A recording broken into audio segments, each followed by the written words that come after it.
Hey guys, welcome to this episode.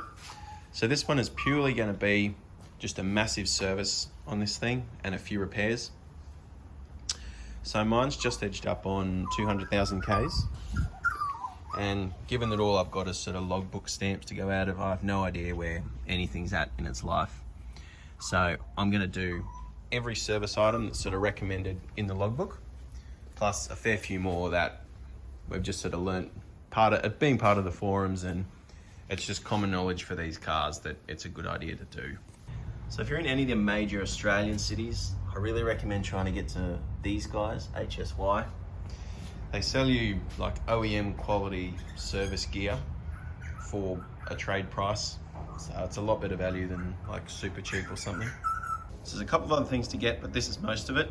Obviously we're going to do engine oil and filter. We're going to do gearbox oil, just the drive belt. We've got a cabin filter. We're also going to do the fuel pump cam lifter. It's not a service item, but it's common to go. Brake and clutch fluid, that is another thing. We've got genuine filters. We don't have an air filter, a genuine air filter, because I'm putting on a better intake, which comes with one. So while I sort of waited for this big service to roll around, I have fitted a fair few of the speedy bits. There will be episodes on them later on. So that filter is new. Otherwise I'd be replacing that with this service. I know, they're jacked up and supported on the driver's side. A 19.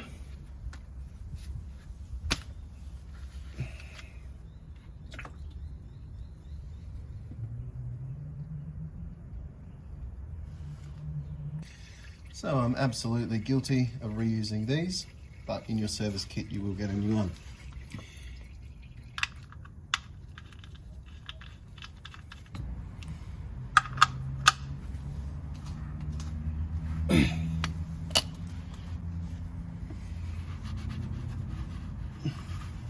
So right, front and middle. It's actually a pretty clever little design.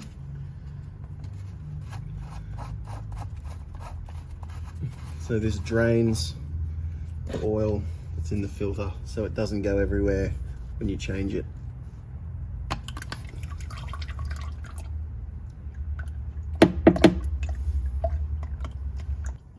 So there's a lot of oil in that. That took a long time to drain. So if you've got a 36mm socket, I'd use it. Otherwise, I think a shifter would probably do it.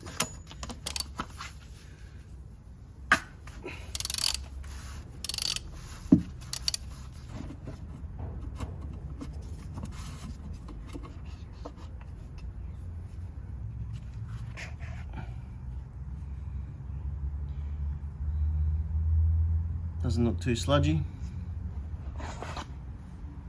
So they can go in any direction.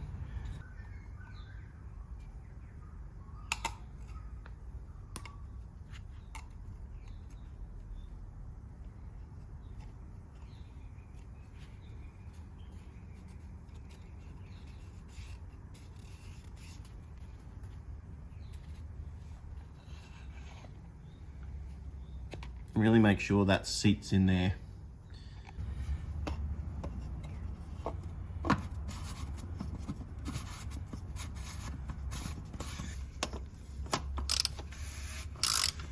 "25 Newton meters," it says.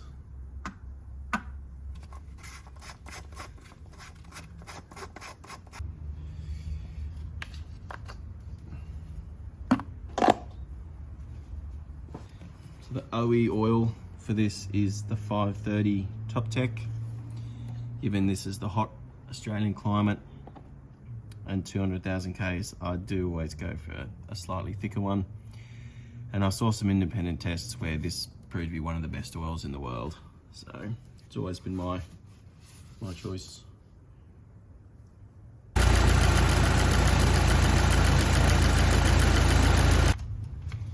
And we'll do one more check.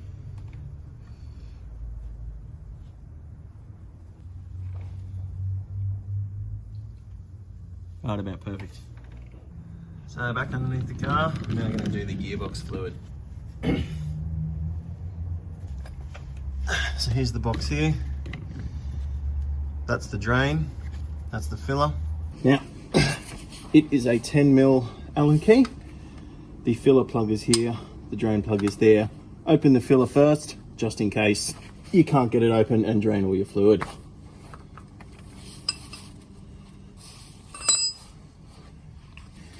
With that checked, we can drain.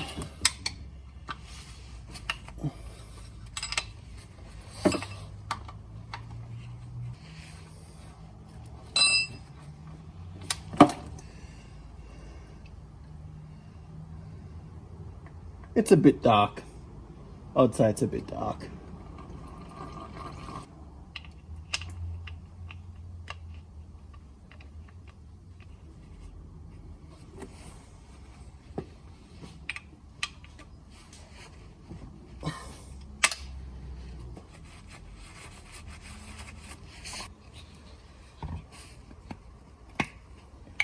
How good is that?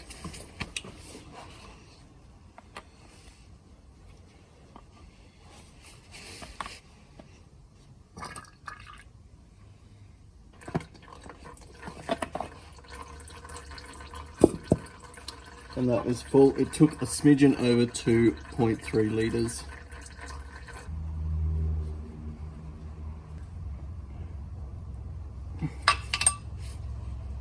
Now to do the brake fluid and clutch fluid flush. Now with this car, brake and clutch are combined into one reservoir. So I'm going to start draining the majority of it from one of the calipers. Now, put a socket or a closed ender over the bleed nipple, because if I just put an open ender on this one, it would have stripped. I felt it start to go. Grab a piece of just cheap vacuum line. Right, once that's popped on there, find a clean bottle or reservoir. I use this one for brake flushing, so it's clean. It's only got brake fluid in it. Make sure the hose is pretty much on the bottom of the container. And go ahead and crack this. Now slowly, it is flowing out, but I'm going to give the pedal a good pump to hurry it all up. The reservoir is up behind here, and you want to drain it pretty much so it's right at the bottom, but you do not want it to get to the bottom, otherwise you'll push air into the system. And if I'm honest, the brake fluid is looking pretty shitty. Okay, so we have emptied the reservoir by pumping the brake. And that's how much came out. Now we can fill the reservoir. This is the super low viscosity brake fluid. Now it's really important to keep everything super clean, so I've even given the funnel a really good wipe out here.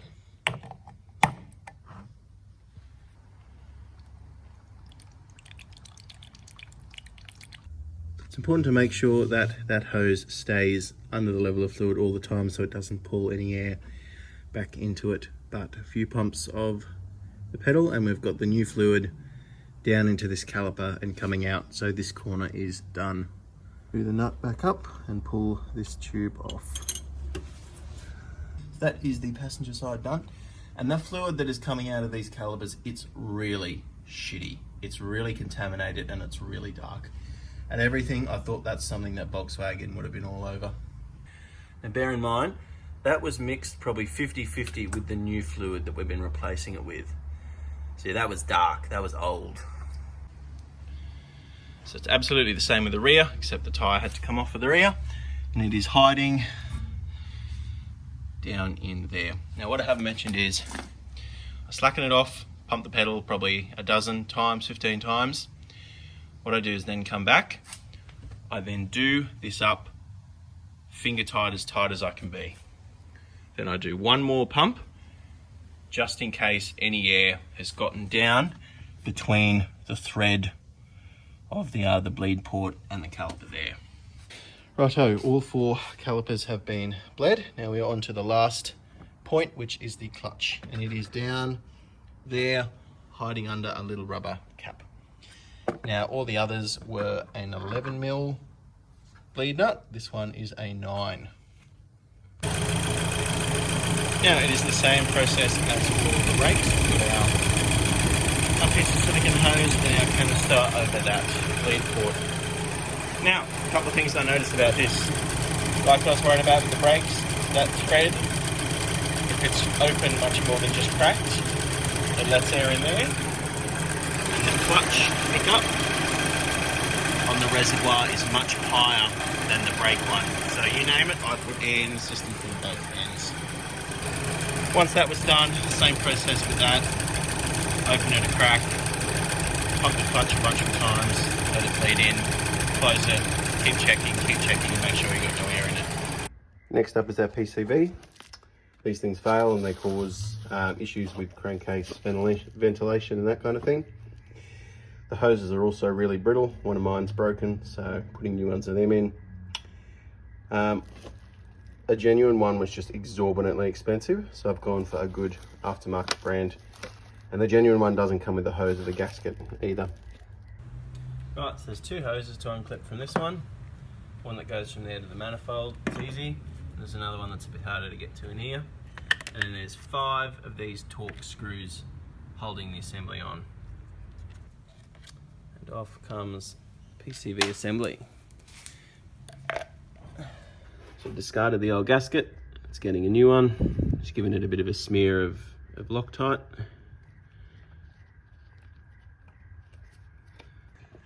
And refitting is just like taking it off.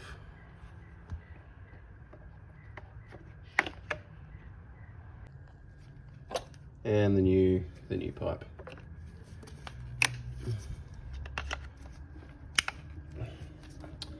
Done. So now we're going to do the fuel filter. And for that, we're back at the driver's side rear tyre. And it's tucked up, snug underneath here, underneath the fuel tank. So you can do this all with just a Phillips. Now you've got these infamous Volkswagen clips. There's 2 lines on the back, 1 on the front. You will break them if you don't know how to get them off, but they are easy. So there is kind of a cutout on one side of them that looks like it can be pushed in. Firstly though, you need to physically move them back onto the filter.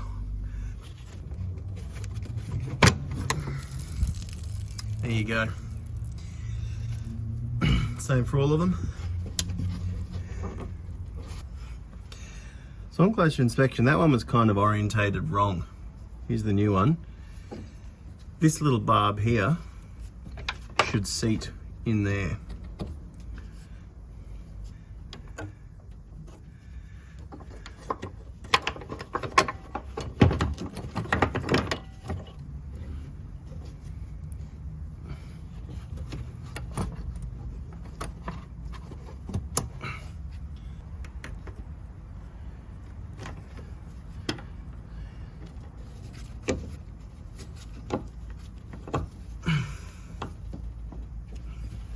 Yep, satisfied with that, everything's back on and you're done. So continuing on with the fuel system, next we're going to do the infamous fuel cam follower. So this is a high pressure fuel pump. It runs off the cam. The fuel pump has a follower or a tappet that runs off the cam. It fails, and I think the most common symptom is a fuel pressure code, and if it does fail, it can cause a lot more damage in the valve train. So it's a good idea to do. The actual cam lift, the follower that we're going to put in, it's only about $60 even for an OE one, so it's well worth doing. Okay, so here we are. First thing is these 2 plugs. Little flathead screwdriver does the job with them. One. There we go. So we get a bit of fuel leakage here. Bleed it off with this port down here. Get a rag under there, so it'll probably go a bit everywhere. And it's a 13.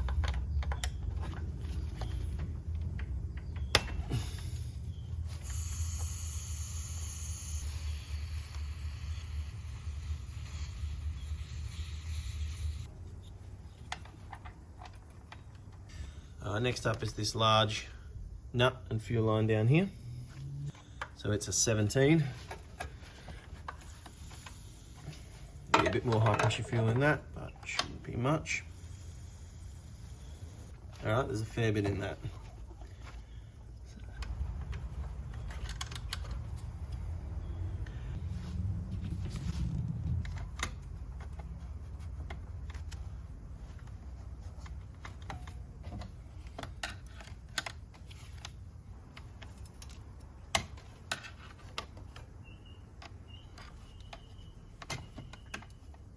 That's all the fuel lines off.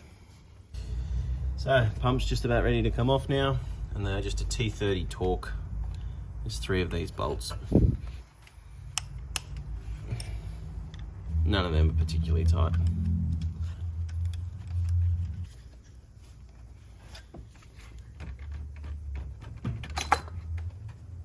Pops out pretty easily.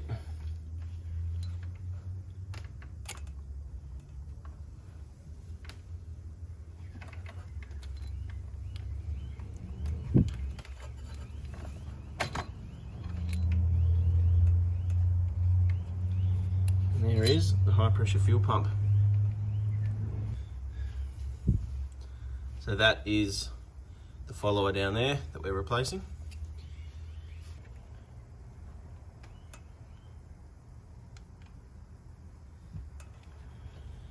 There it is.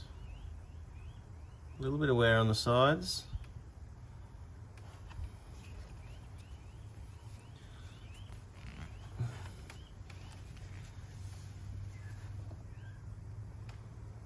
Yeah, okay.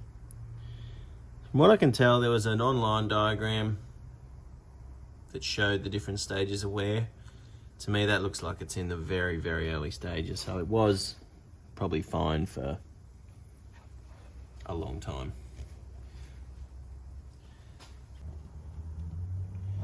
So have a good inspection of the cam lobe, which in this case looks totally smooth.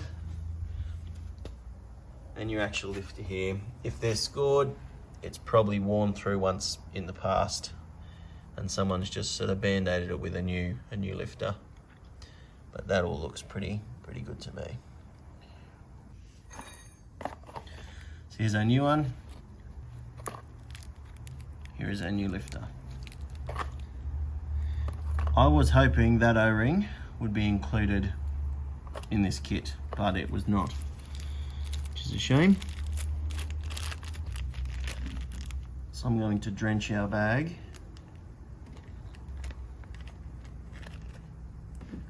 With some oil.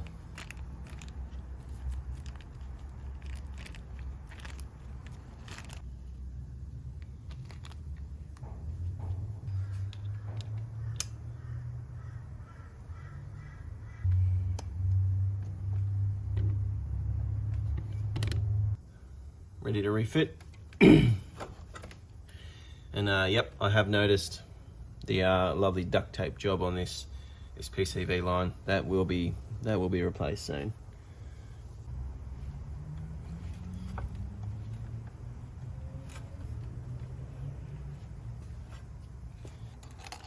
So it is kind of spring loaded.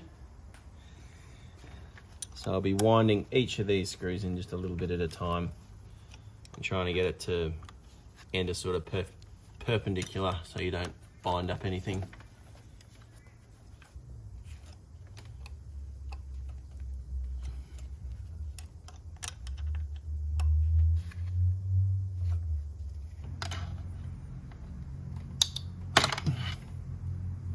Next up is this fitting.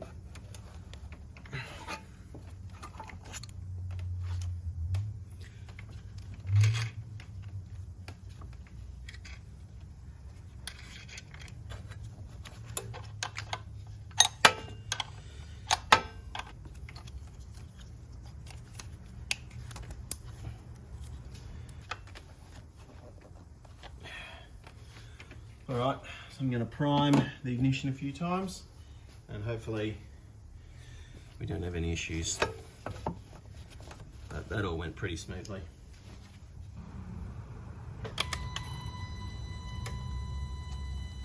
Probably just come back and have a check for any leaks.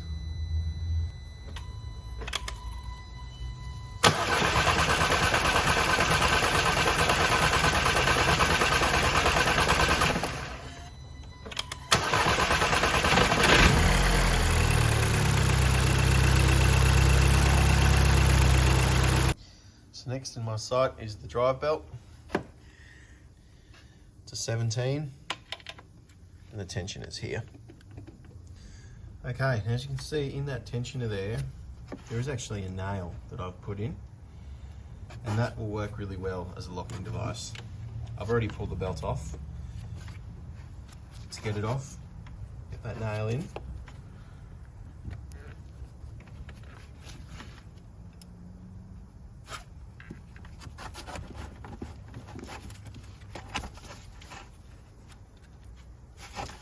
And that will lock it in there.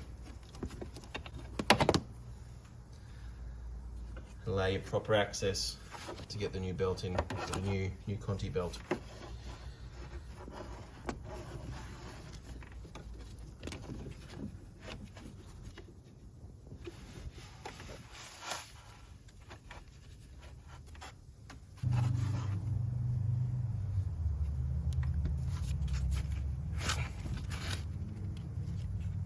Pop our nail out. We're in business. Again, know what you're doing, took 2.5 minutes. So now to the timing belt. My engine cover has a sticker on it that says it was done at 147,000. It was about 5 years ago. So it's getting on in its life. It is usually pretty easy to predict their condition by just a visual inspection. So that's what we're going to do. So popping off this timing cover.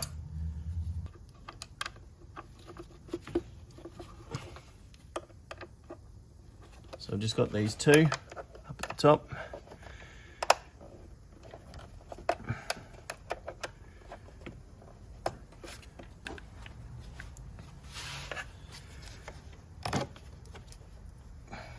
Popping that one coolant line off gives you much better access. So they're both a T27 torque. So you don't have to take the whole cover off, just peel it back and you can get a good look at it there. So look, occasionally they do just snap, but usually in most cases they fray first, and this one looks fine. It's definitely not a new belt. It's been through a few revolutions, but there's no cracks or frays yet. So I think we're safe for a little while, but it's good to have that peace of mind. Okay, so for this one, it will make a mess inside the car. So if you keep it clean like me, put an old towel down as far up into the footwell as you can. Okay, so right up underneath here, this foam insert has these two hand screws.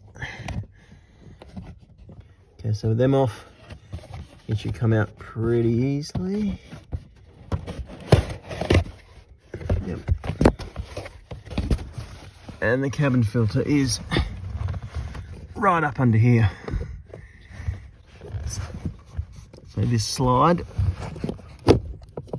moves across.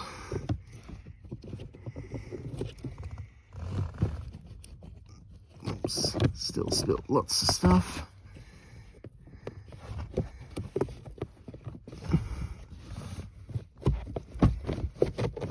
And out comes the old filter.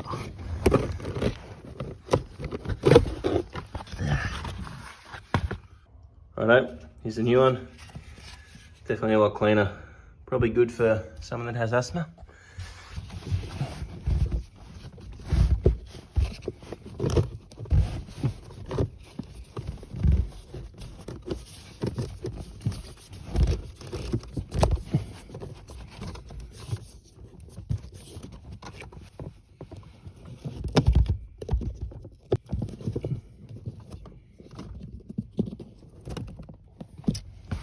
And we're done.